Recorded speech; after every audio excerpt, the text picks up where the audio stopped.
بسم اللہ الرحمن الرحیم۔ جو بھی بیت اللہ کے سفر کی استطاعت رکھتے ہوں ان پر اللہ کا حق ہے کہ وہ حج کریں، اور اگر کوئی اس کا انکار کرے تو اللہ تو تمام جہانوں سے بے نیاز ہے۔ نبی اکرم صلی اللہ علیہ وآلہ وسلم نے فرمایا، حج اور عمرہ پے در پے کیا کرو، کیونکہ یہ دونوں فقر و محتاجی کو، گناہوں کو اس طرح دور کرتے ہیں جس طرح بھٹی لوہے، سونے اور چاندی کی گندگی کو دور کرتا ہے، اور حج مقبول کا ثواب جنت ہی ہے۔ رسول اللہ صلی اللہ علیہ وآلہ وسلم نے فرمایا، حج اور عمرہ کرنے والے اللہ کے مہمان ہیں۔ اگر وہ اللہ تعالیٰ سے دعا کرتے ہیں تو وہ ان کی دعاؤں کو قبول کرتا ہے، اور اگر وہ اس سے مغفرت طلب کرتے ہیں تو وہ انہیں معاف کر دیتا ہے۔ فرمان مصطفیٰ صلی اللہ علیہ وآلہ وسلم ہے، جو شخص حج کے ارادے سے چلا پھر راستے میں فوت ہو گیا، اس کے لیے قیامت کے دن تک حج کرنے والے کا اجر لکھا جائے گا۔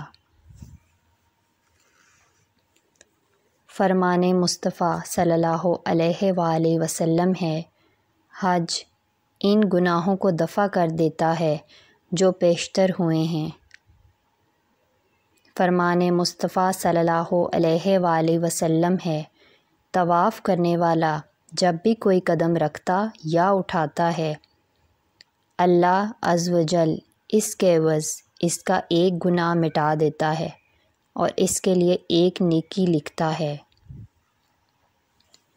نبی کریم صلی اللہ علیہ وآلہ وسلم نے فرمایا، اللہ تعالیٰ اپنے بیت الحرام کے حاجیوں پر ہر روز 120 رحمتیں نازل فرماتا ہے۔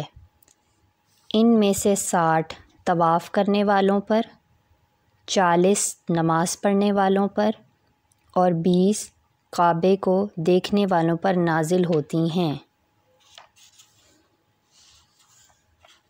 فرمان مصطفیٰ صلی اللہ علیہ وآلہ وسلم ہے، بیت اللہ شریف کا طواف کثرت سے کرو،